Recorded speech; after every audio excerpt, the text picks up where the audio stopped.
Hi, I'm Sukanya, and I head Corporate Communications and CSR at VFS Global. Well, I've been a marketing and communication professional with over 21 years of experience in global IT services, outsourcing, property consulting, interactive media, and community startup companies.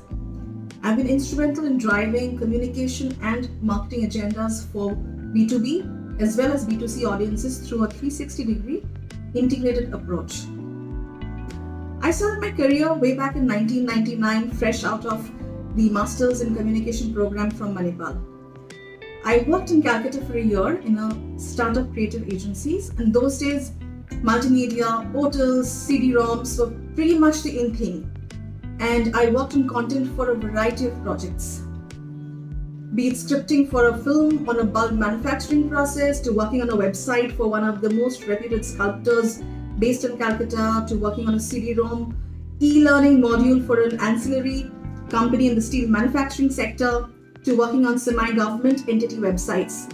I had an exposure to a variety of projects.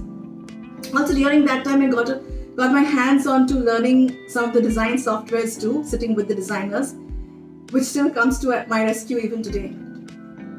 After marriage, I moved to Delhi, where I worked in a portal for a company which was into CMM and PCMM certifications. Here I learned to simplify very technical content into a simpler, easy to understand version. Thereafter, I moved to another startup firm, after which worked on Yellow Pages, community Yellow Pages and content for South Asians in the US. Here again, I was entrusted with managing content, which not only included how the listings went up, but also curate a variety of lifestyle content through interviews, news, trends, Bollywood, etc. that would be useful for the community there. Not limited to portals, but I got to learn how to manage and design print community newspapers. Of course, my experience during my learning during my masters helped me manage this responsibility well. Early on in my career, I got to work with a team of content writers as well as coordinating design with the designers and the techies overseeing the end-to-end production. From here, I switched to an MNC environment, working in another very interesting project, which was on reviving one of the commodity boards in India. Thereafter, I moved to Mumbai and I moved into a different sector, the IT services, and had exposure on various roles within marketing communications. Again, one of the highlights was simplifying tech content, technology content into more business-focused messages that was easy to understand by all. I was also lucky to be trained onto working on sales enablement, customer-centric messages to work along with the sales teams. Analyst relations was another area I delved into and enjoyed thoroughly. After spending over a decade in IT services, I decided to move to a different industry, and this time it was real estate. And I moved to manage marketing and communications for an international property consulting firm. Here I had a very good exposure on both the B2B as well as the B2C marketing agendas. Lead generation, measurement, brand building through the use of data insights. There was a variety and a mix in my profile. After 5 years of being in real estate, I moved to the outsourcing industry, which is associated with the travel ecosystem and working with governments facilitating the visa process. So what have been some of my personal learnings? Well, one very important is to understand the importance of observation and listening. Second is appreciation of people's viewpoints and ideas. It is okay not to agree and put forth your views in a very logical manner with proper reasoning and in a very polite way. Own up a mistake if you've made it, because no blame game has got someone far. And most importantly, empathy. In terms of my professional learnings, well, 21 years I've gathered quite a few learnings, working with multiple people, working in multiple companies. Very importantly, decision making and problem solving. And how do you go about decision making and problem solving when you're faced with difficult situations. Second is interpersonal skills, which comes very handy, especially when you are managing stakeholders, different kinds of audiences. Teamwork, team building, another very key learning for me and how you come across to the team. Networking and its importance. Again, today it's very important to have a wide network that can be part of your professional journey. The other point is how do you understand the business? Therefore, business awareness and how everything you do adds up to the big picture. It's like fitting the smallest piece in a puzzle without which it would not have otherwise made sense. And lastly, how do you manage projects end to end with the end goal that should lead to an outcome? So your ability to organize, your ability to manage projects. Impact of the COVID industry and the changing dynamics of communication. Yes, for communication professionals, the time has been, for the whole world, the time has been tough. The time has been tough. We've not faced such a situation, especially our generation. We've never seen this kind of a situation. So therefore, for communication professionals, the need for strategies and tools to build trust, creating structure and protecting the brand, because the situation is very fluid. Coming to trust, now internal and external stakeholders are looking for authoritative information. In fact, a very recent Edelman survey found out that 63% of employees trust their employer more than any other source of information about COVID.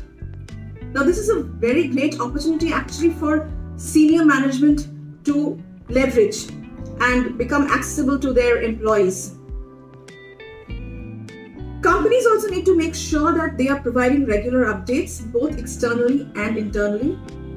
The need to assure employees, customers, and other stakeholders that the organization is strong and working through a comprehensive response plan. The other most important thing in crisis is to listen. And in times of crisis, many organizations we've seen unleash a barrage of one-way messages outlining new ways of doing business, etc. And that's not always right. Therefore, encourage dialogue. The other point is about, how do you create a structure? Because the ways we enact and measure engagement are going to be radically different, but it won't be less important. And finally, how do you protect the brand? A very few simple things can protect and strengthen your brand without appearing to take advantage of the situation. A great place is to start by telling stories. For example, you can demonstrate how you are working to keep employees safe or how the company is supporting them during the work interruptions. If they are authentic, if they are generous, all of these stories will gently build your brand through the course of the crisis. As the pandemic unfolds in ways nobody predicted, communicators have an opportunity to invest, therefore, in trust, engagement, and branding to help, be productive during the slow times and be ready to bounce back when COVID-19 moves along. So, what are some of the future upcoming trends? Now, as Stephen Hawking very rightly said, which couldn't have been more relevant, is intelligence is the ability to adapt to change. So companies, brands are revisiting their strategies to deliver a sense of safety and trust amongst the larger community. How do you do that? Understand, anticipate, and go beyond to fulfill the customer needs. Second, leverage the right technology. Third, be very agile with the spends, because these are the times that most of us won't have large budgets to work on.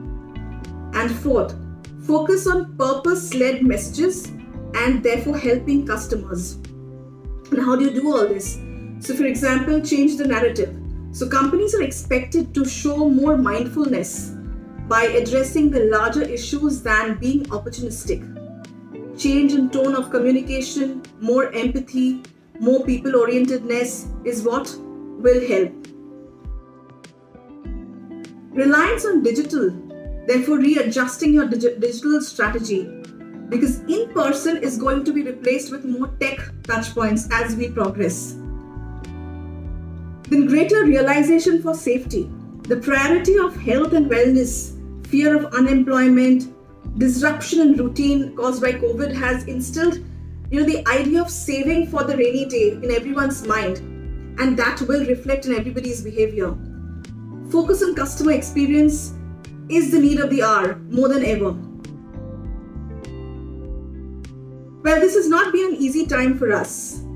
The work from home transition has been really tough for many.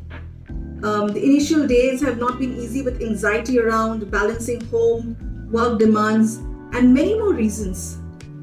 So what could some of us do to help to keep the teams motivated? One is check in frequently. Ensure you are constantly and very consistently communicating with your team throughout the day.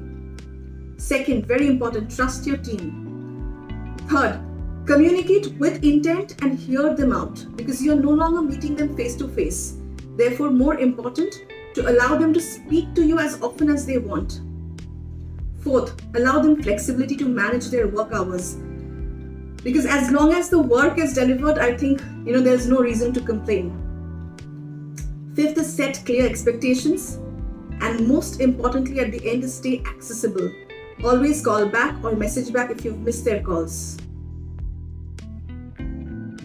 Yeah, well, teamwork is no doubt a critical part of our working lives.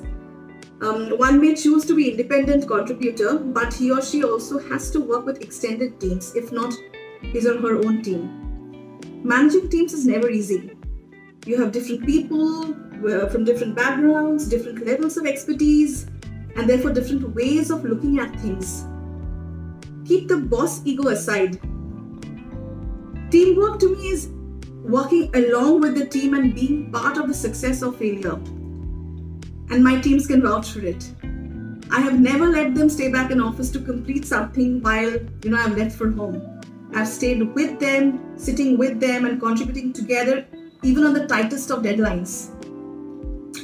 As a manager, you're very much part of the team. Always highlight the team's efforts when it comes to success. But if something fails, own that up as the manager. One must also learn to nurture people and build them up.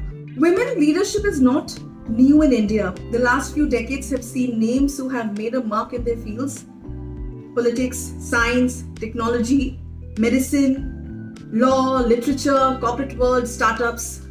And every year we have various women leaders lists and inspiring stories behind each of them. I'm sure it has not been a cakewalk for all. Hard work, dedication, passion to achieve and making a change has been the common factor if you've gone through the stories. Yes, we need more Indian girls, women to come to the fore. At certain levels, yes, we do see women in the workforce, but we are still far away from having women in the boardroom. There are issues like gender bias, equality, access to education, awareness, harassment, and therefore diversity has become one of the most important topics today. Gender balance is not a women's issue, it's an economic issue. Support each other to help become better versions of ourselves. And as Sheryl Sandberg said, leadership is about making others better as a result of your presence and making sure the impact lasts in your absence. Thank you.